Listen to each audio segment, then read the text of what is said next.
জয় শ্রীকৃষ্ণ। এর আগের দিন আমরা একটা মহাবাক্য নিয়ে, উপনিষদের মহাবাক্য তত্ত্বমসি নিয়ে আলোচনা করেছি, মনে আছে? চলুন আজকে আমরা দেখি এই তত্ত্বমসি কথাটা কি কাকে প্রথম বলেছিলেন, কিভাবে এলো।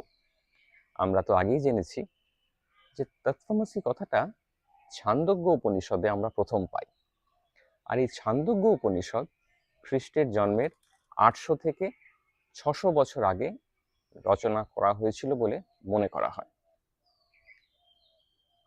একজন মুনি ছিলেন, ঋষি। তার নাম ছিল উদ্দলক অরুণী, আর তার ছেলের নাম ছিল শ্বেতকেতু। চলুন এই মুনি, এই ঋষি আর শ্বেতকেতুর গল্প শুনি আজ আমরা। শ্বেতকেতুর বয়স যখন 12 বছর হলো, তখন পিতা ঋষি উদ্দলক অরুণী ছেলেকে বললেন, পুত্র, তোমার তো এখন বিদ্যা শিক্ষা লাভের সময় হয়েছে, তুমি গুরুগৃহে গিয়ে বিদ্যা শিক্ষা লাভ করো। শ্বেতকেতু বললেন, ঠিক আছে পিতা, যেমন বলবেন তাই হবে। শ্বেতকেতু গেলেন গুরুগৃহে। সেখানে খুব মেটিকুলাসলি, খুব রিগারাসলি কাজকর্ম করে গুরুকে সন্তুষ্ট করে তার কাছে অনেক বিদ্যা শিক্ষা, শাস্ত্র শিক্ষা লাভ করলেন। এবং 12 বছর পরে, মানে শ্বেতকেতুর যখন 24 বছর বয়স, তখন শ্বেতকেতু আবার নিজের বাড়ি ফিরে এলেন।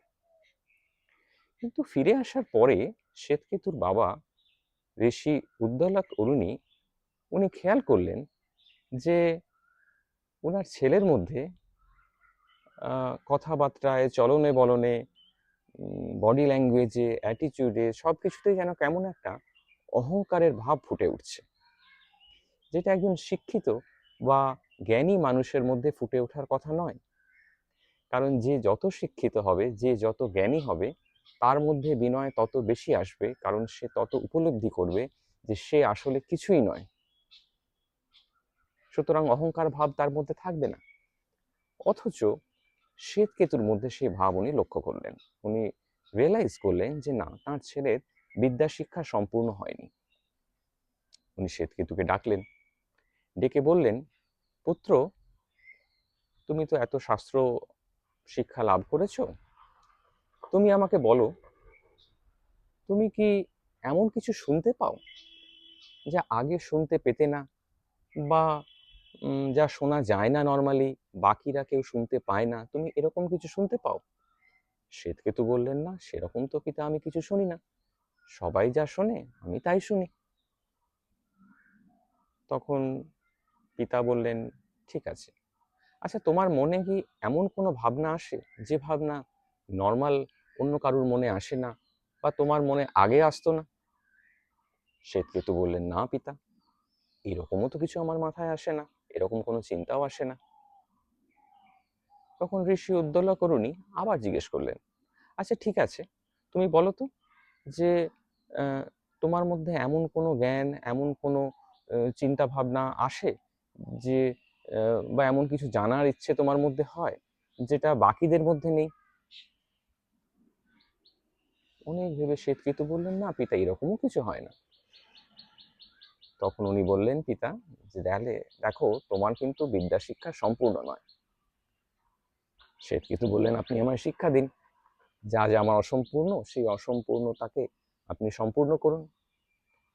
তখন ঋষি উদ্দালক অরুণী তাঁর ছেলের সাথে বিভিন্ন রকমের বাক্যালাপ করলেন, কথা বললেন, তাকে বিভিন্ন উদাহরণ দিয়ে বোঝালেন যে পরম ব্রহ্মের উপস্থিতি প্রতিটা আত্মার মধ্যে, প্রতিটা মানুষের মধ্যে, প্রতিটা জীবের মধ্যে আছে। যেমন উনি বোঝালেন একটা ছোট্ট এক্সাম্পল দিয়ে, যে লবণ আর জল, অর্থাৎ নুন আর জল যখন পাশাপাশি থাকে তখন আমরা তাদের আলাদা এক্সিস্টেন্স বুঝতে পারি, কিন্তু জলের মধ্যে যখন আমরা নুন মিশিয়ে দিই তখন নুনকে আলাদা করে দেখতে পাই না, কিন্তু তার লবণাক্ত টেস্ট থেকে আমরা বুঝতে পারি যে জলের মধ্যে নুন বা লবণ আছে। অর্থাৎ আমরা আলাদা করে পরম ব্রহ্মের বা আত্মার উপস্থিতি দেখতে না পেলেও, তাকে পঞ্চেন্দ্রিয় দিয়ে আইডেন্টিফাই করতে না পারলেও, আমরা তার উপস্থিতি বুঝতে পারি। এবং তিনি তখন তাঁর পুত্রকে তত্ত্বমসির কথা বললেন, যেটা আমরা আগে আলোচনা করেছি, তৎ ত্বম আসি, অর্থাৎ পরম ব্রহ্ম তুমি নিজে, অর্থাৎ তুমিই ব্রহ্ম।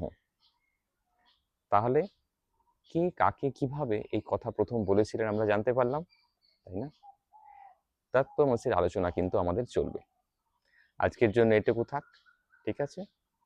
জয় সুদর্শন চক্র, জয় শ্রীকৃষ্ণ।